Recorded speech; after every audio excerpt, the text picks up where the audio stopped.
Lisa, obviously another challenge this weekend against Melbourne, who aren't the team we've known them to be in previous seasons. What have you made of the Demons this week? Yeah, I still think they're really highly competitive. They've played 3 really great teams. They've got great players in there, so we certainly wouldn't want to underestimate them, but we're looking forward to playing them. They've had the wood over us the last few years, so excited to have a great opportunity against them and one we're looking forward to. Slow starts, it's been a bit of a trend that's emerged in the first 3 weeks. Have you done anything to look at those this week? Yeah, I think it's a little bit on connection, and there's been a breeze that's pretty heavy down one end. So obviously the conditions might change a little bit this week, but I'm not reading too much into it at the moment. Ashleen McCarthy, is she going to train today? Yeah, I definitely think she will. She's a great opportunity for her to train, and we expect her to play, but obviously a bit to get through today. Is it something that's going to have to be managed for the sort of rest of the season, or do you reckon you can get over the hump now? Yeah, I think she'll be fine. If she gets through today's session, I don't anticipate any problems going forward for her.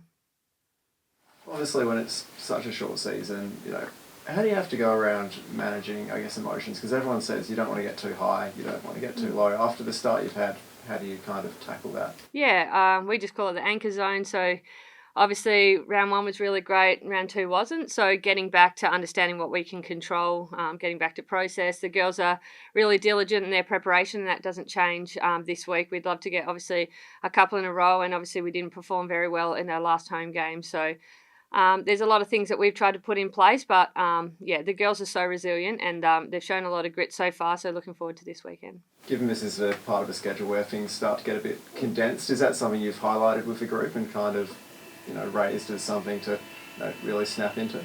Yeah, they're a real professional outfit.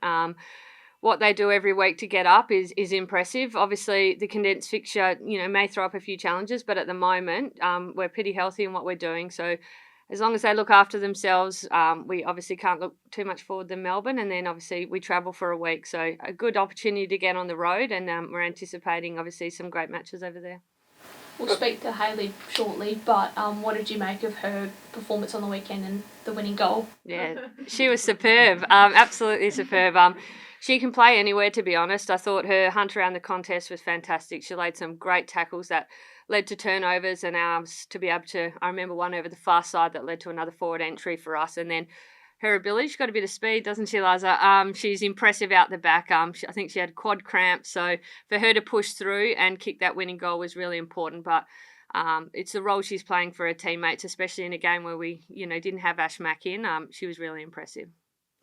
Gabby O'Sullivan, she was awarded life membership last night at the Doig. How important is she for the side? Yeah, I know. I think the only position she hasn't played is ruck, and she did put her hand up for that this week, but she's missed out. She's played half-back, inside mid, and forward. So she's incredibly resilient. Every week she just says, what do I need to do for the team? And I thought she was great on the weekend again.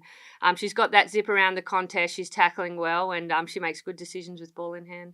Does coming off a win last week have an impact in how you kind of reset and prepare for a new opponent? Every time we kind of do our oppo on Monday, or review the game, on Monday, and then we're ready to go again. We just kind of have to ring the bell, reset. We still prepare the same way after a win or loss. So we're trying to stay as consistent as we can, because we know that you don't have to be off by much to get hurt.